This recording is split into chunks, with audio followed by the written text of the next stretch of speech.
तो फ्रेंड्स, आज हम डिस्कस करने वाले हैं इंडिया यूएस रिलेशनशिप के ऊपर। इंडिया का अगर बेसिकली देखा जाए तो हमेशा यूएसए के साथ रिलेशन गिव एंड टेक का रहा है।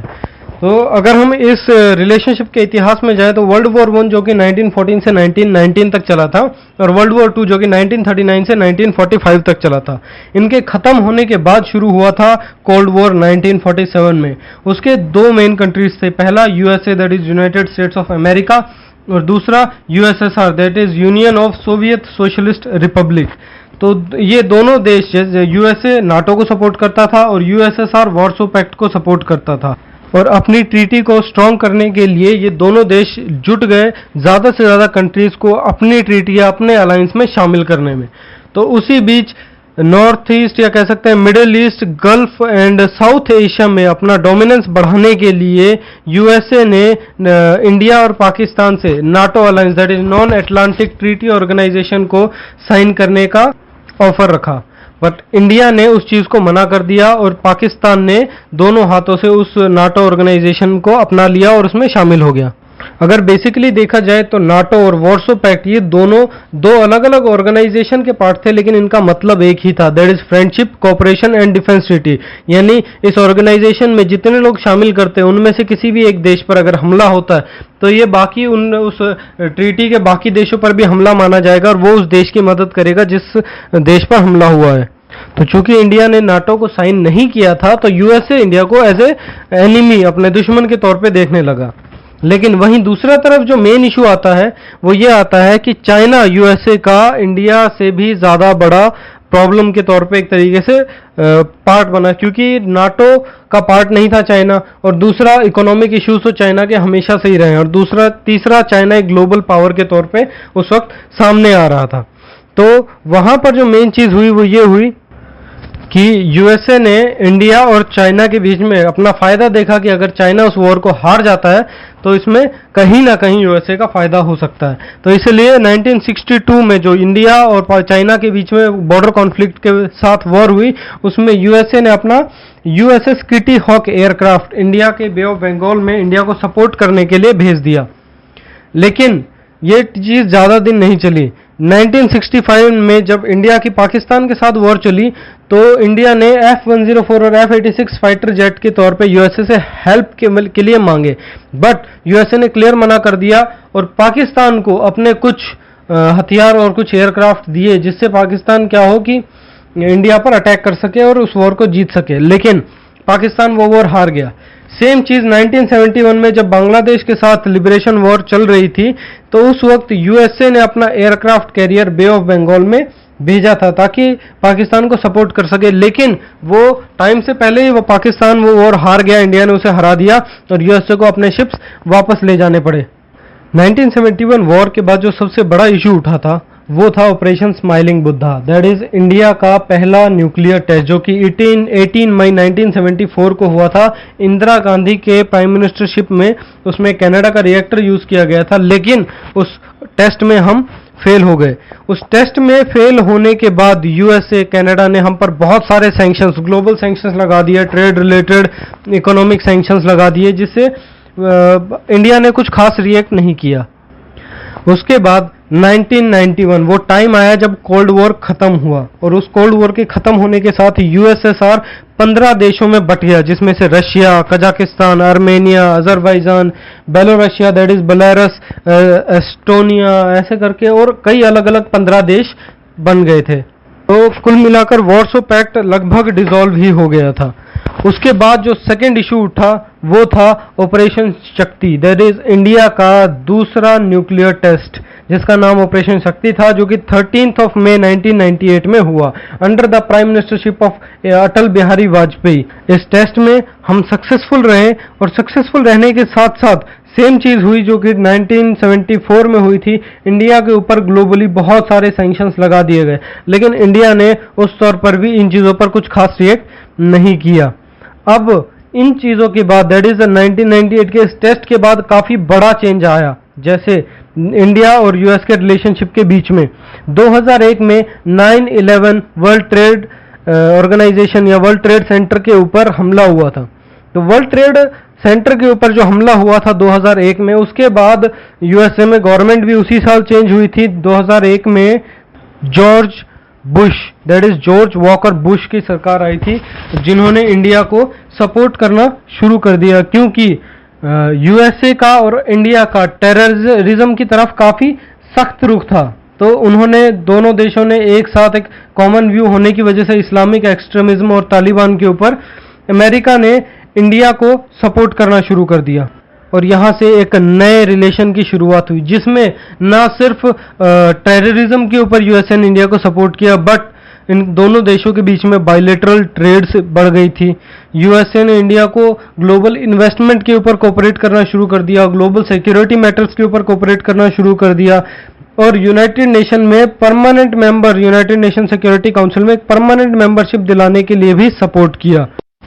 2008 में 26/11 हमला होने के बाद यूएसए ने जो काफ़ी सारी कंट्रीज़ के साथ मिलकर फाइनेंशियल एक्शन टास्क फोर्स बनाई हुई थी, इंडिया को भी उसका एक मेंबर बनाने की बात की। तो 2008 में यूएस और इंडिया के बीच में सिविल न्यूक्लियर एग्रीमेंट क्रिएट हुआ, जो कि prime minister of India doctor Manmohan Singh और George Bush the president of United State के बीच में बात हुई। पर इस पर इंडिया ने NPT, that is nuclear proliferation treaty पे साइन करने से मना कर दिया, क्योंकि इंडिया का नज़रिया ये था कि न्यूक्लियर प्रोलिफरेशन ट्रीटी जो है वो एक डिस्क्रिमिनेशन है उन देशों के साथ जो न्यूक्लियर वेपन्स क्रिएट कर सकते हैं, उनकी एफिशिएंसी है, उनको न्यूक्लियर स्टेट रिकॉग्नाइज ना करने का, रेदर देन जो सिर्फ कुछ ही देशों को न्यूक्लियर स्टेट रिकॉग्नाइज करने के लिए, जबकि बाकी देश भी उस चीज़ को लेकर काम कर सकते हैं या उस चीज़ में काम कर सकते हैं। 2009 में गवर्नमेंट चेंज हुई, बराक ओबामा यूएसए के प्रेसिडेंट बने, और वहीं 2010 में बराक ओबामा इंडिया आए। उसके बाद 2010 में ही 25 जून को इंडिया को एक nuclear financial action task force का मेंबर बना दिया गया। तो इंडिया का वो फाइनेंशियल एक्शन टास्क फोर्स का मेंबर बनने के बाद 2010 में पाकिस्तान को यूएसए के साथ मिलकर ग्रे लिस्ट कर दिया गया in respect of funding the terrorism in globally. वहीं 2014 में इंडिया के प्रधानमंत्री मोदी 2014 में अमेरिका गए। वहीं 2015 में Barack Obama president of USA को chief guest Republic Day parade का इंडिया में बुलाया गया चीफ गेस्ट बनाकर, और दोनों देशों के बीच इसके बाद 2016 में logistic exchange memorandum of agreement, जिसको हम लियोमा भी कहते हैं, उसके अंतर्गत काफ़ी सारे मेमोरेंडम्स साइन हुए, और इंडिया को यूएसए ने एक मेजर डिफेंस पार्टनर घोषित कर दिया। इसके बाद ग्लोबल सिक्योरिटी मैटर्स पर भी यूएसए ने बहुत कोऑपरेट किया, और support representation in international trades and investment में यूएसए का इंडिया को फुल सपोर्ट रहा। उसके बाद इंडिया को यूएसए ने STA1 का स्टेटस दिया, that is strategic trade authorisation 1। Asia में ये तीसरी कंट्री थी जापान और साउथ कोरिया के बाद जिसको यूएसए ने STA1 का स्टेटस दिया, जिसका फ़ायदा ये था कि उन्होंने इंडिया को अलाउ कर दिया था to sell new technologies in USA, और यूएसए की नई टेक्नोलॉजीज़ वो इंडिया को बेच सकता था। वहीं दूसरी बात चलती है Nisar, that is NASA ISRO synthetic aperture radar के ऊपर। ये एक सैटेलाइट थी जो कि नासा और इसरो ने मिलकर बनाई थी, एक ड्यूअल फ्रीक्वेंसी सैटेलाइट थी, जिससे हम अर्थ के बारे में और भी जानकारियां हासिल कर सकें। उसके बाद 2017 में यूएसए के प्रेसिडेंट चेंज हुए और बराक ओबामा से डोनाल्ड ट्रंप यूएसए के प्रेसिडेंट बन गए। डोनाल्ड ट्रंप के यूएसए के प्रेसिडेंट बनने के बाद CAATSA act, that is countering America's adversary through sanction act के तहत उन्होंने इंडिया पर बहुत सारे सैंक्शंस लगा दिए, पर इंडिया ने उन सैंक्शंस को नज़रअंदाज किया अपनी सिक्योरिटी से रिलेटेड, क्योंकि उस एक्ट के अंदर अगर कोई भी कंट्री रशिया, ईरान या नॉर्थ कोरिया से ट्रेड करता है तो उस पर सैंक्शंस लगा दिए जाएंगे। लेकिन इंडिया के ने अपनी पर्सनल सिक्योरिटी के लिए वो S-400 रशिया से, जो कि एंटी मिसाइल सिस्टम है, और 22 बिलियन की ड्रील ऑफ फ्रिगेट्स, वॉरशिप, जो लड़ाई का जहाज है, वो खरीद रहा था। वहीं न्यूक्लियर सबमरीन उन्होंने INS चक्र लीज पर ली हुई थी, और ईरान से ऑयल के लिए पहले भी already memorandum of understanding sign हो चुके थे। तो इंडिया ने यूएसए के सैंक्शंस को नज़रअंदाज कर दिया। उसके बाद यूएसए ने काफ़ी सारे टैरिफ इंपोर्ट करना शुरू कर दिए, जैसे 25% स्टील के ऊपर, स्टील इंपोर्ट के ऊपर टैरिफ बढ़ा दिए, 10% एल्यूमिनियम इंपोर्ट के ऊपर टैरिफ बढ़ा दिए, जो कि इंडिया से जा रहे थे।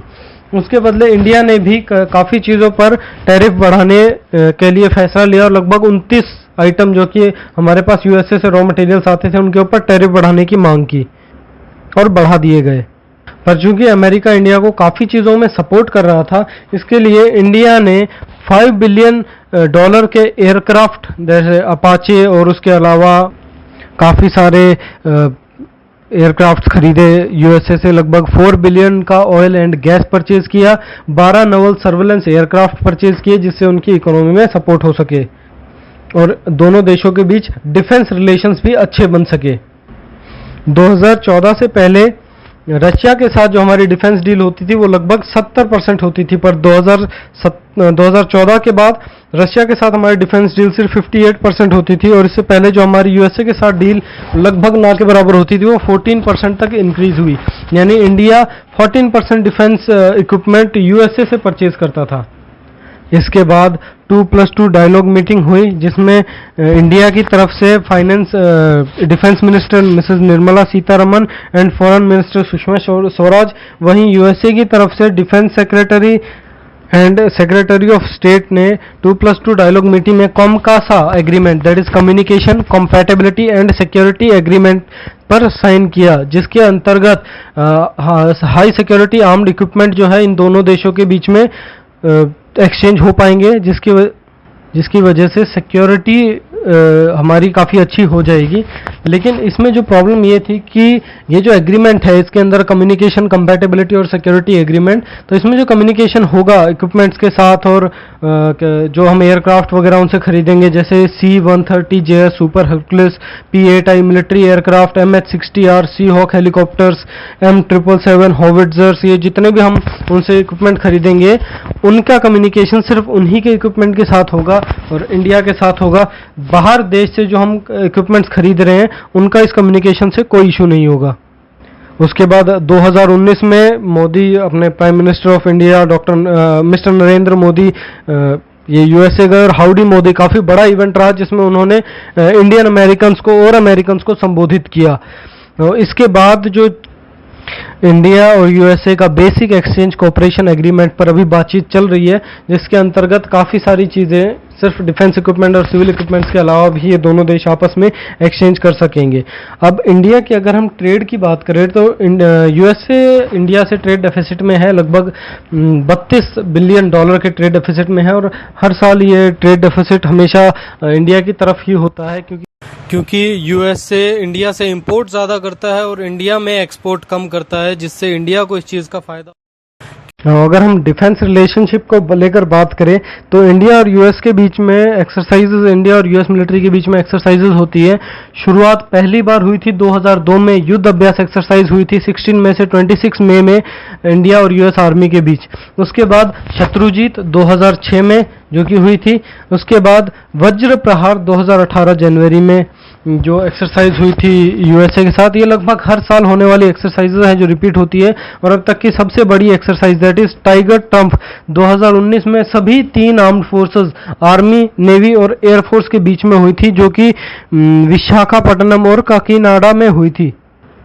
इससे ये तो चीज़ क्लियर हो जाती है कि यूएसए को जहां फायदा होता है वो उस देश के साथ फ्रेंडशिप करता है या उस देश के साथ ट्रेड एग्रीमेंट्स करता है। तो ये जो रिलेशनशिप है इंडिया और यूएस की, ये हमेशा से ये गिव एंड टेक की रिलेशनशिप रही है, जिसमें जिस देश को फायदा होता है वो देश एग्रीमेंट के लिए एग्री हो जाता है। So that's all for